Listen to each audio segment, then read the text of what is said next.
Iya, shalom. Suami, istri, bapak-bapak, ibu-ibu yang dikasihi Tuhan. Pada episode kali ini, kita akan belajar tentang satu pepatah yang sering kita dengar tentang pernikahan, yaitu dunia milik kita berdua. Bahkan sejak berpacaran kita sering mengucapkan hal itu, ya udah cuekin aja, tenang saja, dunia ini milik kita berdua. Nah, pengertian ini begitu kita menikah, maka benarlah bahwa itu terjadi. Dunia ini milik kita berdua. Itu adalah semacam pepatah yang berupa joke, ya sudah kuno, yang sering kita dengar di seputar pernikahan. Bumi ini atau rumah tangga kita ini hanya milik kita berdua sebagai suami dan istri. Sedangkan rumah tangga yang lain menjadi tanggung jawab keluarga masing-masing.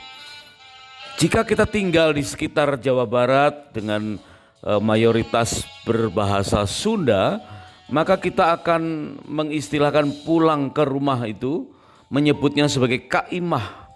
Tetapi lebih sering kita akan menyebutnya dengan istilah kabumi. Sebab bumi ini adalah rumah kita saat ini. Jadi dunia milik kita berdua maksudnya adalah bumi ini atau rumah tangga kita ini adalah tanggung jawab kita berdua, yaitu suami dan istri. Maka begitu kita menikah, kebahagiaan keluarga kita adalah tanggung jawab kita berdua sendiri.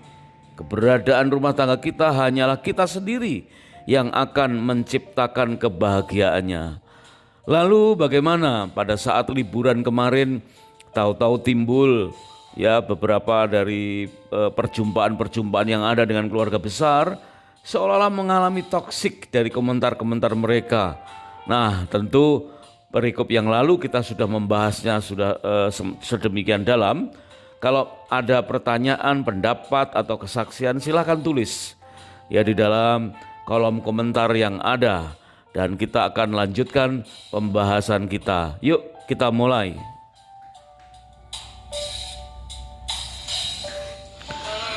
Bagaimana pengertian dunia ini milik kita berdua? Kembali kita mengingat tentang masa-masa honeymoon yang Tuhan izinkan di dalam Ulangan pasal yang ke-24 ayat yang kelima. Di situ dikatakan apabila seorang laki-laki atau seseorang baru saja mengambil istri atau menikah, janganlah ia maju berperang bersama tentara atau dibebankan suatu pekerjaan.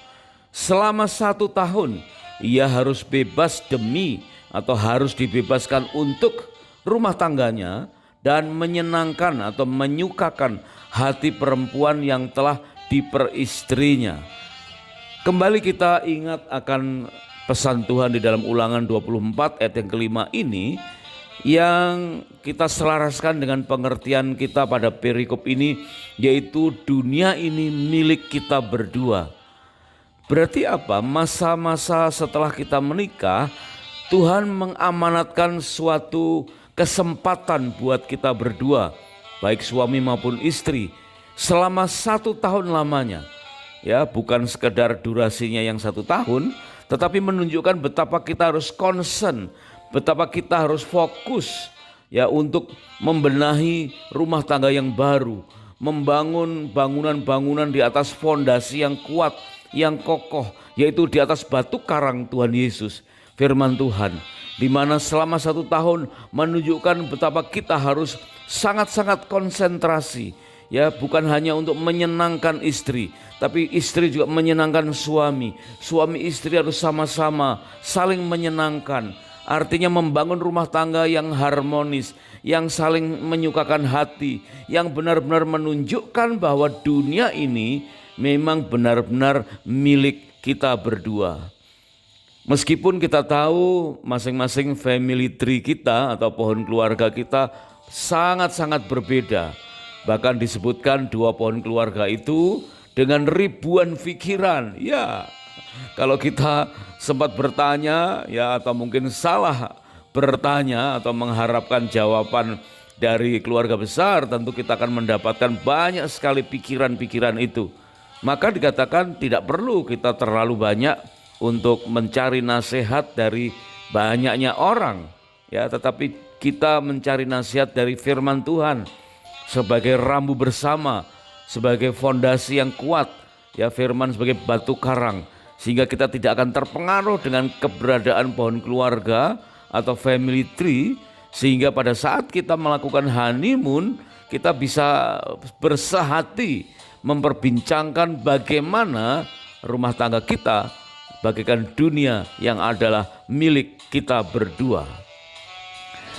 Sehingga ketika suami dan istri katakanlah ada situasi yang kurang pas ketika harus mempersiapkan perjumpaan dengan keluarga besar, itu bisa diatasi bersama-sama berdua. Bagaikan sahabat, ya, bagaikan sahabat bagi pernikahan. Maka channel ini mengajarkan beberapa kekayaan solusi yang tercipta dari berbagai kesalahan melalui pengalaman hidup banyak rumah tangga. Meskipun katakanlah kita tadinya belum terampil menghadapi toksik di antara perjumpaan dengan anggota keluarga kita yang lain. Inilah berbicara soal timing yang tepat, bagaimana kita harus mencari waktu yang tepat untuk sering mengadakan perbincangan berdua, semacam bulan madu atau honeymoon yang kita planning bersama-sama, sehingga kita sebut sebagai honeymoon yang kedua. Mengapa demikian? Karena banyak keluarga setelah berhasil meraih berbagai pencapaian, terkadang baru sadar dengan apa yang seharusnya diraih. Ya, selagi kita belum terlalu jauh mengalami kesalahan demi kesalahan, ya kita belajar dari kesalahan yang sudah ada dan mengurangi kemungkinan untuk melakukan kesalahan di waktu-waktu yang akan datang. Karena itu adalah tanggung jawab kita berdua. Dunia ini milik kita berdua.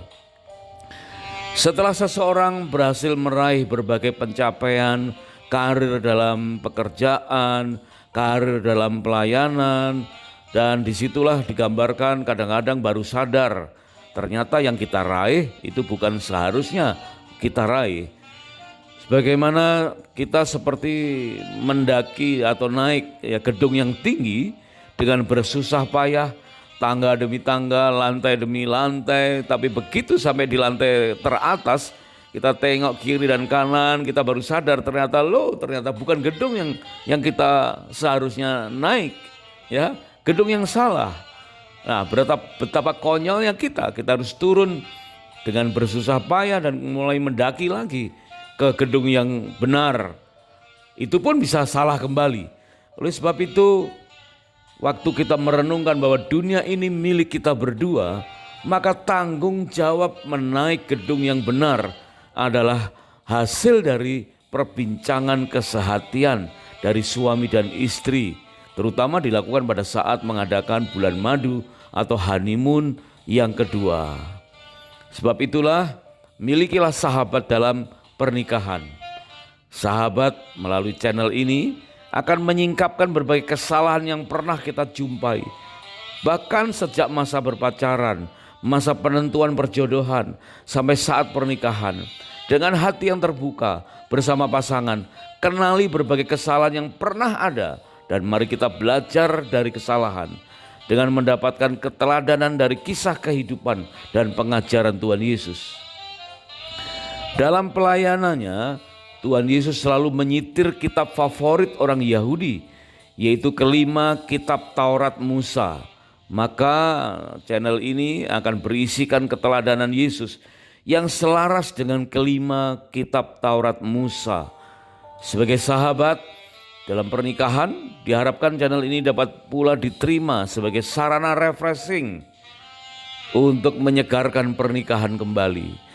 Dapat pula sebagai sarana untuk maintenance, memelihara atau merawat pernikahan, atau sebagai sarana untuk healing, memulihkan pernikahan yang dahulu biasa dilakukan melalui camp, rangkaian seminar-seminar berupa seminar sehari, diklat dalam kelas, atau mentoring, atau coaching dalam kelompok kecil. Tetapi kita bisa mengikuti melalui channel demi channel, episode demi episode yang ada.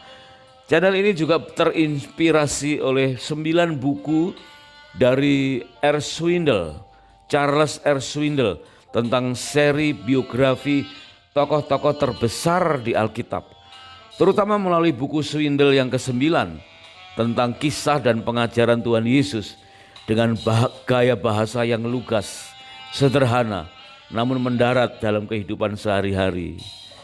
Sebagai sahabat dalam pernikahan, channel ini juga terinspirasi oleh tayangan Jack Ma tentang 1001 kesalahan Alibaba. Sebab jika dari kesalahan saja kita dapat memperoleh hikmat kehidupan, terlebih dari hal-hal yang benar, wow, kita akan mendapatkan ribuan hikmah dalam kehidupan.